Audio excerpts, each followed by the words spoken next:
జైవింద్ర పత్రికల ప్రధాన వార్తలకు సంబంధించినటువంటి ప్రధాన అంశం ట్రంప్ గెలుపుతో ఒరిగేది ఏమిటి. ఇక్కడ ఉన్నటువంటి ప్రధాన వార్త జైవింద్ర పత్రిక ప్రధాన ఐక్యరాజ్య సమితి ఏదైతే ఐక్యరాజ్య సమితి అగ్రరాజ్యం ఐక్యరాజ్య సమితిలో అగ్రరాజ్యానికి సంబంధించినటువంటి ప్రధాన అంశం. అగ్రరాజ్యం అనేది అమెరికా దేశం. అగ్రరాజ్యంలో ట్రంప్ గెలుపు నిజంగా ఒరిగేది ఏమిటి, భారతదేశ ప్రజలకు ఏమైనా నిజంగా లాభం జరుగుతుందా, నష్టం జరుగుతుందా, ఎంతవరకు లాభం జరుగుతుంది. ఒకవేళ అమెరికాలో స్థిరపడ్డటువంటి ఎవరైతే అమెరికాలో స్థిరపడ్డ తెలుగు వాళ్ళు మన భారతదేశం చెలవైనటువంటి అనేక మంది కూడా ఉన్నారు. ఫస్ట్ తెలుగు రాష్ట్రాలకు సంబంధించినటువంటి అనేక మంది గురించి కూడా భారతదేశం గురించి స్పష్టంగా రాయడం జరిగింది.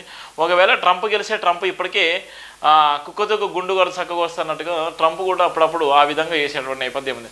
అందుకోసమే ఒకవేళ ఇలా ట్రంప్ గెలిపితే ఒరిగేది ఏమిటి కూడా ప్రధాన రాష్ట్రం డాక్టర్ బరిగెల శివ జేబీ సంస్థల ఫౌండర్ చైర్మన్ దేశ స్వతంత్ర పోరాటం గురించి కన్యాశుల్కంతో గిరిగిషం జట్కా బండి నడిపే వ్యక్తికి సుదీర్ఘ వివరిస్తే దేశానికి స్వతంత్రం వస్తే మా ఊరి హెడ్ కానిస్టేబుల్ బదిలీ అవుతాడా అని అమాయకంగా అడుగుతాడు. ఎవరి సమస్య వాళ్ళది. అమెరికా అంటే ప్రపంచానికి పెద్దన్న. అమెరికా తన ఒక దేశాన్నే కాదు పరోక్షంగా మొత్తం ప్రపంచాన్ని పాలిస్తుంది. ఆ మాట నచ్చకపోతే ప్రపంచంపై ప్రభావం చూపుతుంది అనవచ్చు. అందుకే అమెరికా ఎన్నికలంటే ప్రపంచం ఆసక్తిగా చూపుతుంది. ఉత్కంఠకు తెరవేస్తూ రెండోసారి డొనాల్డ్ ట్రంప్ అమెరికా అధ్యక్షునిగా బాధ్యతలు చేపట్టబోతున్నారు. ట్రంప్ విజయం సాధించడం ద్వారా అమెరికాలో ఒక చరిత్ర సృష్టించారు. 100 ఏళ్ల కిందట నాటి రికార్డును బ్రేక్ చేశారు. ఎవరి కోణంలో వాళ్ళు ట్రంప్ విజయంపై ఊహాగానాలు వాక్యాలు సాగిస్తున్నారు. ఎవరి ఊహాగానాలు ఎలా ఉన్నా, ఎవరు తమకు అనుకూలంగా తమకు వ్యతిరేకమని అంచనాలు వేసిన ట్రంప్ ఎన్నికైంది. అమెరికాకు అధ్యక్షునిగా అని మారవరాదు. ట్రంప్ అయినా ఇంకొకరికైనా అమెరికా అధ్యక్షుని అమెరికా ప్రయోజనాలు ముఖ్యం తప్ప మరో దేశం కోసం త్యాగం చేసే వాళ్ళు కాదు. ట్రంప్ అయినా మరొకరైనా అమెరికా ప్రయోజనాలు ముఖ్యం. గ్రోవర్ క్లీవ్లాండ్ 1889 అమెరికా అధ్యక్షునిగా ఉండి తర్వాత ఎన్నికలు ఓడిపోయి 1892లో గెలిచారు. ఇప్పటి వరకు ఒకేసారి ఓడిపోయి మళ్ళీ గెలిచిన వాళ్ళు ఇప్పటివరకు వీరిదే రికార్డు. 132 ఏళ్ల ఈ రికార్డును ట్రంప్ బ్రేక్ చేశారు. గత ఎన్నికల్లో ట్రంప్ ఓడిపోయిన తర్వాత అతని రాజకీయ జీవితం ముగిసిపోయింది అనిపించింది. ఎన్నో కేసులు, ఎన్నో ఆరోపణలు అయినా వాటిని తట్టుకొని ఫీనిక్స్ పక్షాల ట్రంప్ తిరిగి నిలదొక్కుకోవడానికి కాకుండా ఘన విజయం సాధించారు. గత ఎన్నికల్లో ఏకంగా మన ప్రధాని మోదీ అమెరికా వెళ్ళి ట్రంప్కు ఓటు వేయమని ఎన్నికల సభలో ప్రచారం చేశారు. ట్రంప్తో కలిసి మోదీ ఎన్నికల ప్రచారంలో పాల్గొనడం విమర్శలు దారితీసింది. ఆ ఎన్నికల్లో ట్రంప్ ఓడిపోయారు. ఈసారి ట్రంప్ విజయం సాధించిన సహజంగా బీజేపీ శ్రేణులకు సంతోషం కలిగించింది. జో బైడెన్ అమెరికా అధ్యక్షుడు అయినప్పుడు అమెరికా ప్రజలతో పాటు ప్రపంచ దేశాలు కూడా ట్రంప్ బైడెన్ల మధ్య పోల్చి తీసుకున్నారు.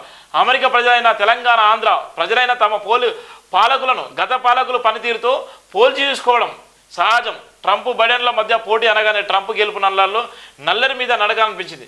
ఎప్పుడు కింద పడతాడో, ఎప్పుడు ఎటు వెళ్తాడో తెలియని బైడెన్ కన్నా ట్రంప్ చాలా బెటర్ అని అనిపించడం సహజం.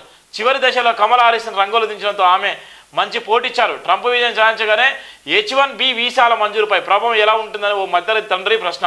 మన పిల్లలు అమెరికా చదువులకు ట్రంప్ విజయం అనుకూలమా, వ్యతిరేకమనే సందేహం. అక్కడ చదువుకుంటే చదువు అయిపోగానే గ్రీన్ కార్డు ఇస్తామని ట్రంప్ గతంలో హామీ ఇచ్చాడు. అమలు చేస్తాడా అని ఓ తండ్రి డౌట్. ఎవరి కోణాల వాళ్ళు ట్రంప్ విజయంపై ఊహాగానాలు వ్యాఖ్యానాలు సాగిస్తున్నారు. ఎవరి ఊహాగానాలు ఎలా ఉన్నా, ఎవరు తమకు అనుకూలంగా తమకు వ్యతిరేకమని అంచనాలు వేసిన ట్రంప్ ఎన్నికైంది.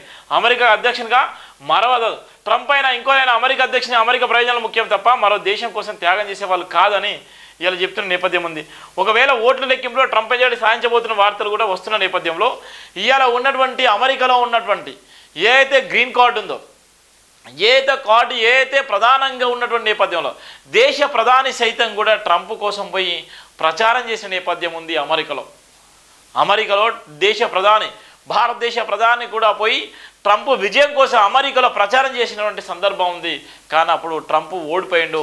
ఇప్పుడు ఉన్న నేపథ్యంలో జో బైడెన్ గెలిచిన సందర్భంలో ఇప్పుడు ఎలాంటి ప్రచారం చేయకుండా ఎన్నో కేసులు, ఎన్నో ఇబ్బందులు, ఎన్నో మానసికమైనటువంటి ఇబ్బందులను తట్టుకొని నిలబడి ఇవాళ ఉన్నటువంటి ట్రంప్ పైన అనేకమైనటువంటి కేసులు పెట్టారు. ఆయన మీద కాల్పులు కూడా జరిపారు. ఆయన ఈ ప్రమాదం ఉన్నప్పటికీ కూడా, భయంకరమైనటువంటి ప్రమాదం ఉన్నప్పటికీ కూడా అక్కడ ఆయన తట్టుకొని నిలబడి మరొకసారి కూడా రెండోసారి కూడా విజయం సాధించి ఈరోజు ఆయన అమెరికా అగ్రరాజ్య దేశానికి రెండోసారి ఆయన అధ్యక్ష పదవిని చేపట్టబోతున్నాడు. ఇది ఒక 138 ఏళ్ల చరిత్ర. ఇంతవరకు ఎవరు కూడా కాలేదు. రెండోసారి అయినటువంటి వ్యక్తులు కూడా ఎవ్వరు కూడా కాలేదు. ఒకసారి ఏంటంటే గతంలో బరాక్ ఒబామాను చూసిన అమెరికా అధ్యక్షుడు అంటే బరాక్ ఒబామా ఒక పేరు ప్రఖ్యాత గంచినటువంటి బరాక్ ఒబామాను మనం చూసాం. తర్వాత బరాక్ ఒబామా తర్వాత మళ్ళీ ట్రంప్ తర్వాత మళ్ళీ జో బైడెన్ తర్వాత మళ్ళీ ఇప్పుడు ట్రంప్ అయ్యేటువంటి నేపథ్యం అంటే ఏ విధంగా ఉంది ఎన్నికలు అమెరికా దేశానికి భారతదేశానికి సంబంధించిన 2 సంవత్సరాలు జరిగేటువంటి ఎన్నికల నేపథ్యంలో అక్కడ ఉన్నటువంటి పరిస్థితులు ఏ విధంగా ఉంటాయి, అక్కడ ఉన్నటువంటి గ్రీన్ కార్డు హోల్డర్కి నిజంగా శుభవార్త చెప్తారా? ఇప్పుడు ఉన్నటువంటి భారతదేశం చదువుపై స్థిరపడ్డటువంటి అనేక మంది ఉద్యోగ అవకాశం కోసం కూడా అమెరికాలో ఉన్నటువంటి అనేక మందికి నిజంగా ట్రంప్ ఏ మేరకు మేలు చేస్తున్నాడు, ఏ మేరకు నిజంగా వాళ్ళని ఆదుకుంటాడు నిజంగా అనేటువంటి ప్రధాన వార్త అయితే జేబింద్ర పత్రికలు రాయడం జరిగింది. దీనివల్ల ఎవరికి లాభము ఎవరికి నష్టం అనేటువంటి ప్రధానంగా కూడా వచ్చినాం. అమెరికా జోలకు విజయం అనుకూలమా వ్యతిరేకమైనటువంటి సందర్భాలు ఉంటాయి. H1B వీసాలు అనేది చాలా ఇంపార్టెంట్. H1B వీసాలు అనేది చాలా ఇంపార్టెంట్ ప్రతి ఒక్కరు కూడా. H1B వీసాలకు సంబంధించి అక్కడ ట్రంప్ ఒకవేళ నిజంగా ఇప్పుడు గెలిపించి అనేక మంది కూడా తెలుగు వాళ్ళు కూడా అనేక మంది ఉన్నారు, వాళ్ళందరూ కూడా ఓటేసి గెలిపించిన తర్వాత H1B వీసాల గురించి ఆయన ఏ విధంగా ఉంటారు, గ్రీన్ కార్డు గురించి ఏ విధంగా స్పందిస్తున్న నేపథ్యం ఉంది. దాన్ని దృష్టిలో పెట్టుకునే చాలా వరకు భారతదేశం నుంచి కానీ తెలుగు రాష్ట్రం నుంచి కానీ అమెరికాకు పోవాలా, అక్కడ ఉన్నతమైన చదువులు చదవాలా, అక్కడ ఉన్నటువంటి పరిస్థితులు ఏందనేటువంటి తెలిసే పరిస్థితి. ఇప్పటికైతే అమెరికాలో అయితే చాలా వరకు ఉద్యోగ అవకాశాలు లేక చాలా వరకు రెవెన్యూ కూడా కొద్ది ఇబ్బందికరంగా ఉండేటువంటి నేపథ్యం ఉంటుంది. గతంలో కూడా జయబింద్ర పత్రిక రాసినటువంటి ప్రధాన వార్త కూడా వచ్చింది. ట్రంప్ గెలుపుతో ఒరిగేది ఏమిటి అన్నటువంటి ప్రధాన వార్తను కూడా మనం చూస్తున్నాం.